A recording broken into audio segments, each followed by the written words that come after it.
Hey there, friends! Welcome back to the channel.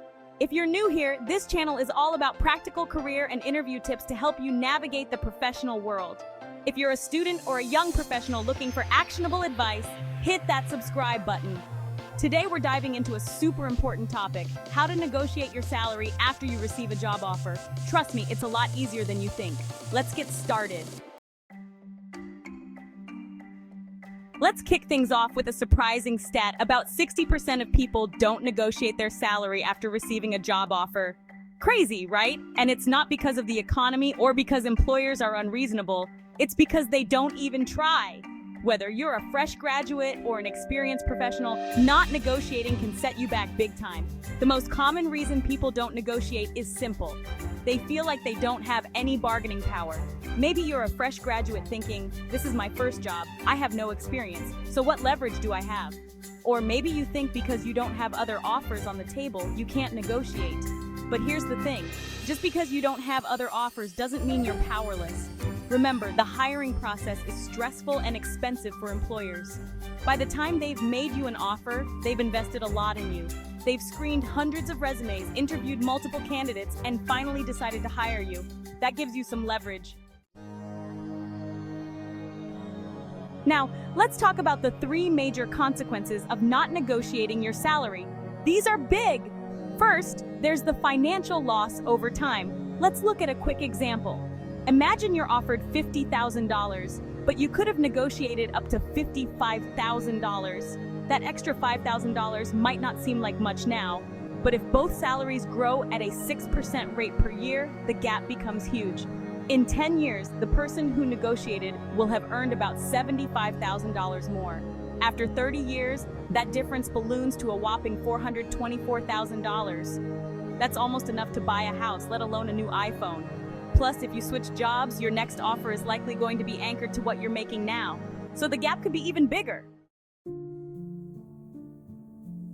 Second, you miss out on perks you could easily negotiate for: more vacation days, a later start date, even educational reimbursements. These benefits are often easier for companies to offer, and by not asking, you're leaving them on the table.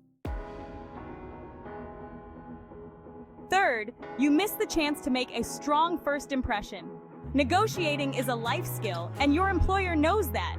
By negotiating, you show that you're confident, assertive, and capable, qualities they probably want to see in their new hire. All right, let's dive into my 5 favorite salary negotiation tips so you can start putting this into practice. Tip number 1, imagine you're negotiating for a close friend. This is one of my favorite mindset shifts. If your friend worked hard, nailed their interview, and deserves a higher salary, you'd fight for them, right? So use that same energy for yourself. This small mental shift will make you more confident and assertive.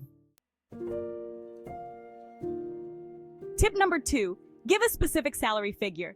Instead of asking for $57,000, try something like $57,650. Research shows that employers perceive specific numbers as well-researched, making them more likely to agree. It shows you've done your homework. Tip number 3, always have a walk-away point. Do your research and find a target number based on your market. Set it at the 80 to 85% range, and if the offer is lower than what you can reasonably accept, be ready to turn it down. You don't want to accept something you'll regret later. Check out sites like Glassdoor and LinkedIn Salary to research ranges for your role and location. Tip number 4, come to the table with facts, not feelings. Justifying your salary request with research-backed data makes a huge difference. For example, instead of saying you feel you deserve a raise, explain how your experience or industry benchmarks support your ask. Use neutral language and facts to make your case.